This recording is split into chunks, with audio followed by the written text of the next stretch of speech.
North Central defeated John Carroll 41-21 in the national semifinal, advancing to the 6th consecutive Stag Bowl for Cardinal football. We'll begin, Coach Spencer, with some comments about the game, and then we'll go to the WONC broadcast team and others for questions. Great. Do you want me to grab those? Yeah, please.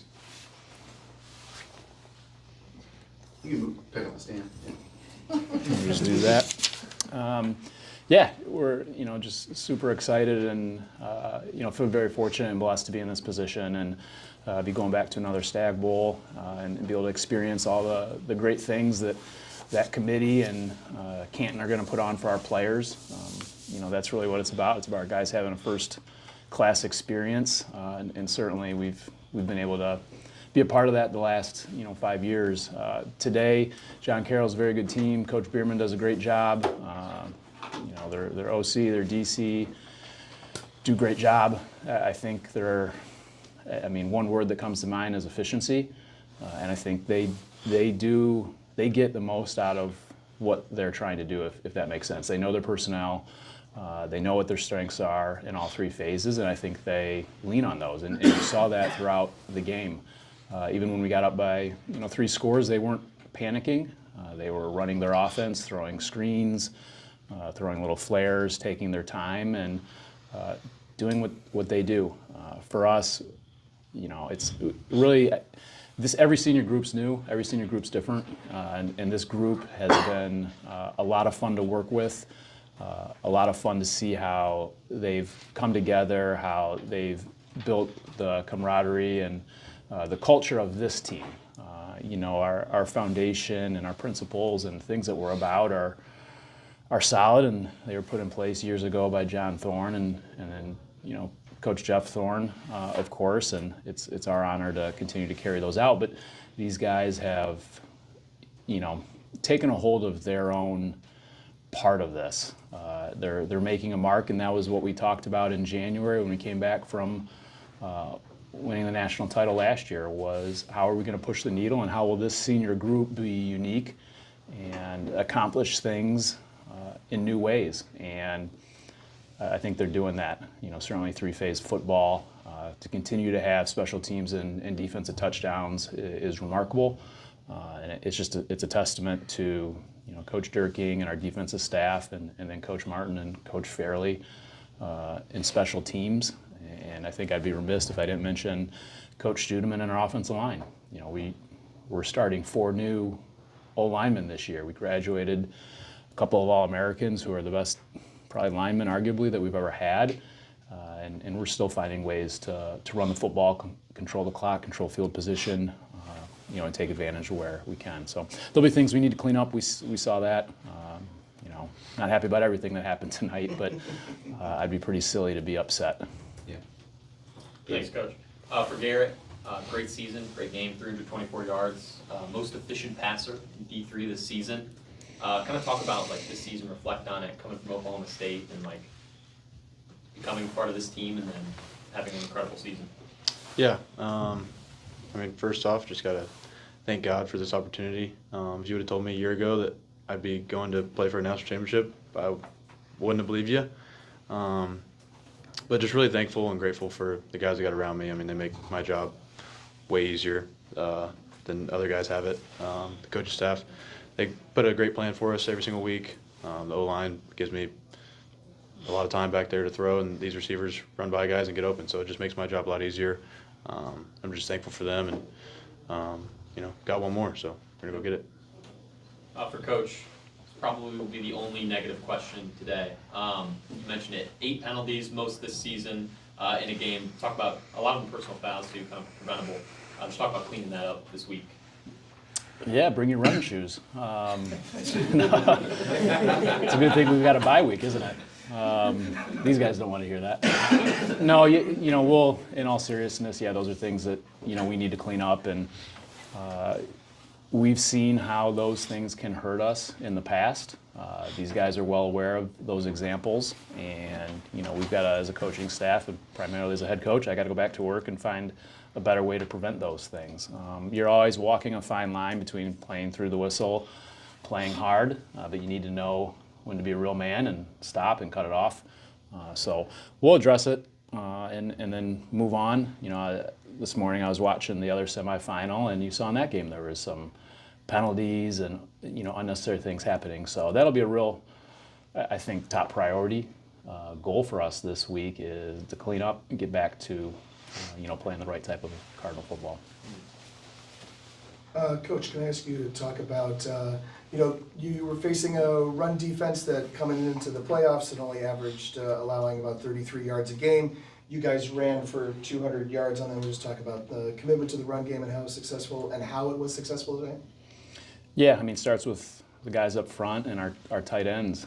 They're the most important people in our program. There's our O-line and our D-linemen, and we want to celebrate them and give them credit. The running backs are just going to follow their lead. But philosophically, you need to control the football, I believe, and control time of possession and control field position, really more importantly than time of possession. But from my standpoint, you just got to go with what works. And if that's running the ball 40 times, great. If it's passing the ball 40 times, that's great too. I'm not here to be the stat police. I just want to win and score points as fast and as much as we can. But for Coach Studeman, our offensive coordinator, to work with the guys that we have, for Cortez Jones to come over and be an All-American at right tackle. I mean, he's a preseason All-American at D tackle. I remember. And we kind of all said, like, hey, wouldn't this be cool if you could be a preseason All-American on one side of the ball and then be an All-American on the other side of the ball? Really proud of him. He's really developed into a leader. He's been a leader since he got here as an 18-year-old. And he's one of those guys that they play hard, and so I don't want to fault guys for playing hard, but we need to know when to walk back to the huddle and, cut out the selfishness. But Coach Studeman's done a great job. And in the running back room, as it typically is here, there's going to be a lot of different guys touching the football, and it's no different. Maybe for Garrett. Your guys' first 3 drives were pretty each distinct and different. You had a very kind of, textbook, time-consuming, methodical drive, ends in a touchdown. Then you break a big play to Jack, and then another one that Jack took right at the sticks on a 3rd and 8, and then turned it into somehow a 31-yard touchdown. You just want to talk through kind of the key plays in those moments. Yeah, I mean, just get it in your playmaker's hands. I was telling him to do something cool. So that third and eight by Jack was pretty cool. Eli's pick 6 was pretty cool. But it's really just getting ahead of the sticks. We preach trying to get 4+ yards on first down. So when we do that, that puts us in good position to kind of do what we want to do. When we do those things, good things happen. So. What defines cool then? I want to know. Really, I guess anything out of the ordinary. Luckily, we've gotten to see a lot of them this year, and so hopefully we get to, see them in a couple weeks. So. Yeah, Brad, first off, how is Jack? And second off, can you just talk about a guy who's put his time in, having a game of his life in a game like this? With Jack? Yeah. Yeah. I mean, we have 3, 4, 5 receivers that play throughout the course of a game, and today happened to be 8's game in terms of touches and touchdowns. You just never, what the defense is trying to do, and it just kind of depends what they end up doing in game, and that could end up meaning one person's getting the ball or the other. And today was Rum's turn. We certainly know the type of player he is. From everything he's done in conference and, in practice, we know he's a big play type of guy. He's so unselfish. He's, really all those guys, including Mac next to me, are just super unselfish receivers. They know that you can't just run around and catch passes here. You're going to have to block and be in the right places at the right time. And they take a lot of pride in that, and that's just great. I mean, to me, you're playing football the way it's supposed to be played. You're playing hard for your teammates, when you're playing selfless. And we'll see on his injury. I don't know a whole lot about it at this point. Sorry. We had an interesting path to get here, right? Can you kind of just talk about how he came here? I know his brother was playing here, and he moved to Tennessee so he could keep playing football, and then he's back here. And he had an interesting path to get to this point, didn't he? He did, and so many of them do. You know, I always tell our guys that nobody's path is straight. As much as it looks straight on Instagram or social media, it's not. Everybody has a story. For Jack, the connection was, of course, his brother Nick, who's on our staff now.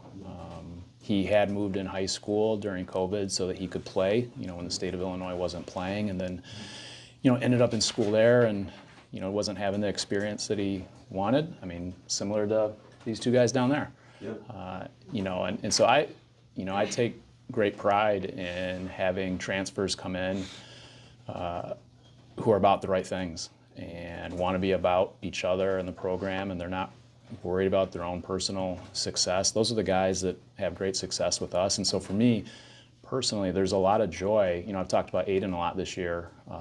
Ellison, he wins the Fred Mitchell. He's got the longest field goal in D3 this year. That's why he came here.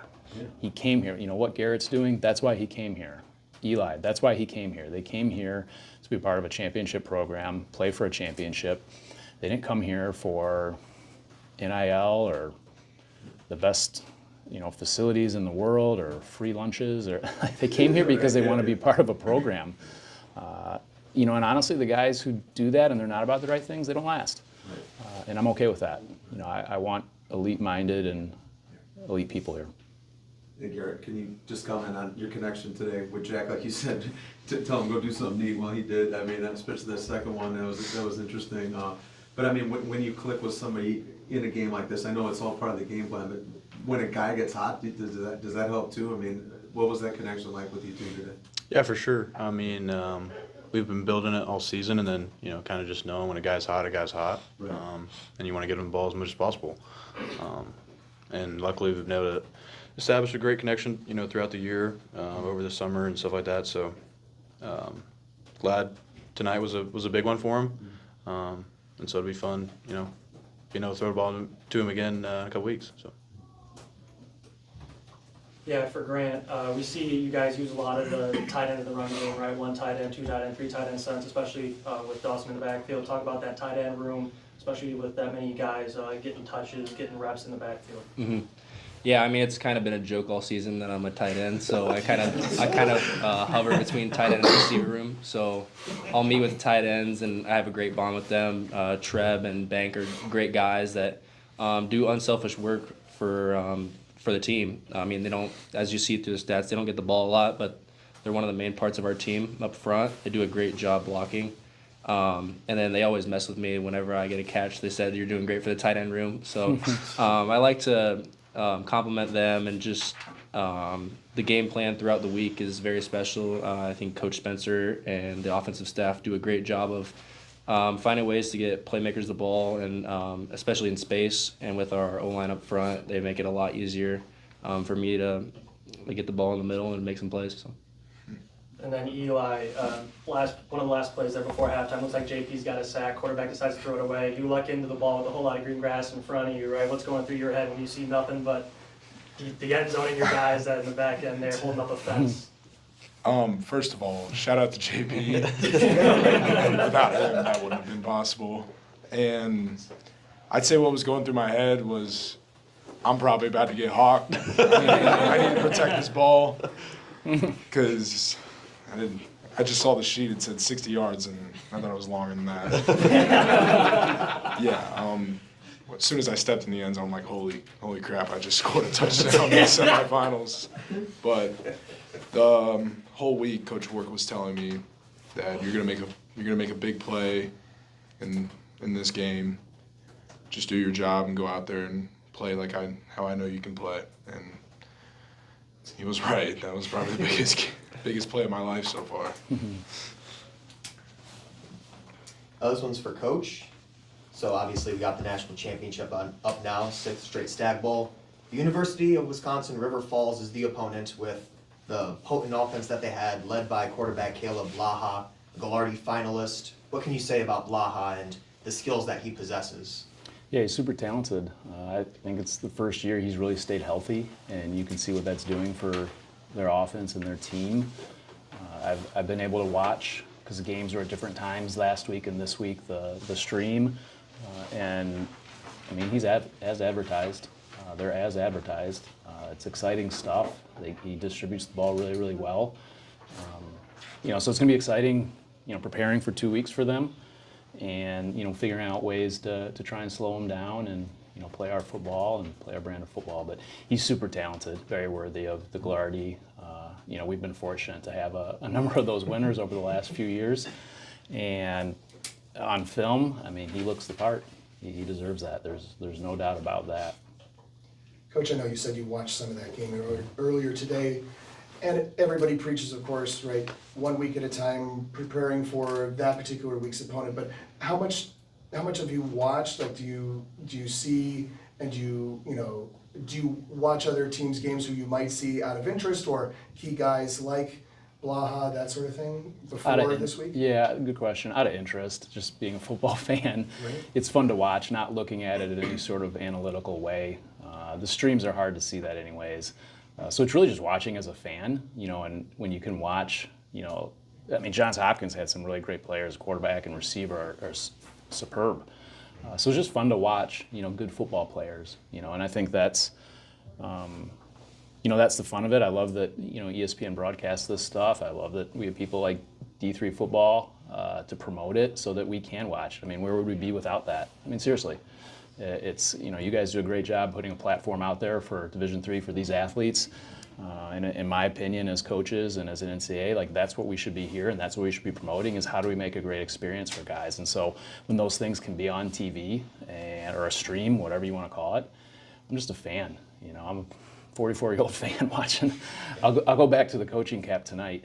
But it's just watching those guys and, admiring, having been a D3 player myself, it's admiring what they're doing and just how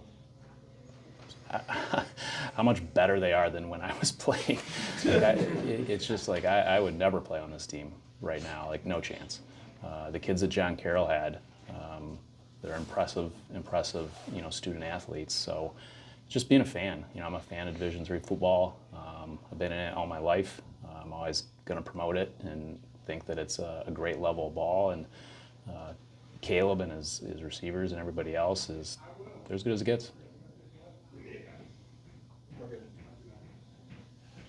Congratulations on your semifinal victory onto the Stag Bowl. Thank you to our media partners who are here.